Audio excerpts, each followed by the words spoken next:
Hey everyone, welcome back. My name is Zane and today we'll be having a look at Rivian stock. And Rivian stocks have definitely taken a nosedive as Ford sell 8 million shares, as CNBC reports over the weekend that said that Ford would be selling 8 million of its shares in the EV startup Rivian, causing Rivian stocks to tumble, which is quite interesting. It's good for me because I like cheap stocks. Speaking of which, allow me to declare that this video is not financial advice. It's strictly for educational purposes and for entertainment. So today we'll have a look at Rivian itself. I'll try my best to explain to you why I believe that Rivian will be as low as $10 billion in market cap in company value.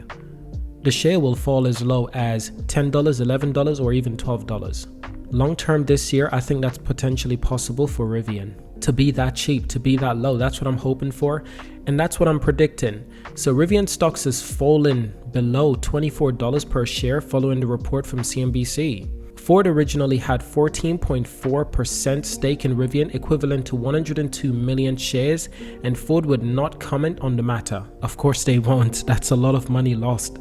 Rivian stocks debuted at $78 per share last November, but it has fallen below 70% this year. How incredible is that? So an electric truck manufacturer, Rivian, went public last November. Its IPO was the biggest for an American company since Facebook debuted on the stock market in 2012, with an initial valuation northwards of $77 billion. Since then, Rivian's stock price have fallen significantly, dropping by 72% this year. Now it has even plummeted further after a CNBC report that said Ford is selling 8 million of its shares in Rivian. But of course, keep in mind that's only 8 million of its shares. In the same article that I'm reading from, it also says that Ford had a 11.14 stake in Rivian, and equivalent to 102 million shares. So selling 8 million shares doesn't seem that much when you have 102 million in the company.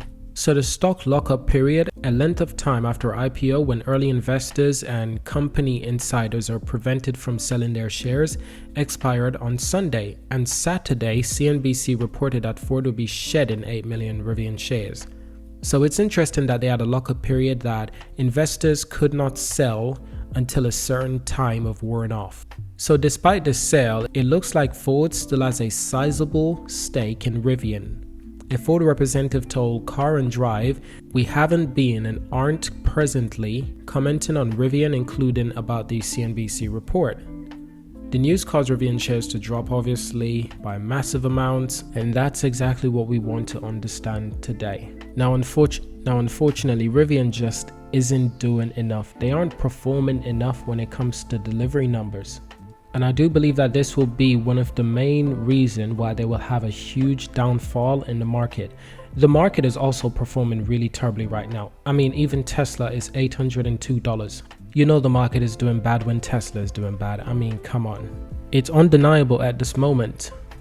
But it's really interesting to look back on the past. Rivian shares were as high as $179 US at one point. And this huge freefall affects its largest shareholders, Ford and Amazon.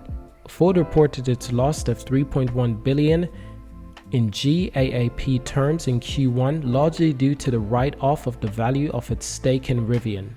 A $3.1 billion lost due to the fact that they invested in Rivian too early. I mean, come on.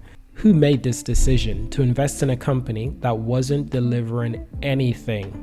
They had an idea, they had a few vehicles built, they were promoting them around, but they were not ready to challenge the EV market. They were not ready for the challenge of competing in the EV market. Chip shortage, battery shortage, lithium shortage. Lithium has grown exceptionally expensive to the point where Tesla CEO Elon Musk had said on Twitter that he's considering allowing Tesla to create a company to mine lithium because at this moment it's just too expensive.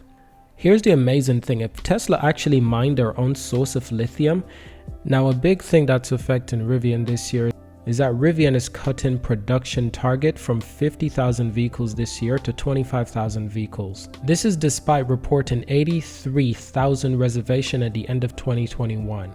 They're really struggling to keep up with demand. Their problem isn't demand, their problem is supply. They're struggling to supply their vehicles to customer, but the huge demand, they can't keep up with that. So they're not short on customers. They're not short on customers at all. They're short on production. That's where they're struggling. And they will continue to struggle a lot because even the CEO, RJ Scaringe, he's admitted that the biggest fear for him right now is that the lithium production will become even more scarce. It will become more expensive and lithium itself will become more rare. Not because of the lack of material for lithium, but because there's not enough companies mining lithium. The process of mining lithium sometimes takes years. It's a patient business, and there's not enough companies mining lithium to supply the entire EV industry. And the EV industry is going to grow insanely large. And it's already been predicted that the lithium demand will grow 1,000 times enough. And it's already been predicted that the lithium demand will grow 1,000x. It's already being predicted that the lithium demand will grow 10 times what it is right now. And that's for the near future. That's in the next few years, 2 to 3 years, the demand will grow 10 times as much. That's insane.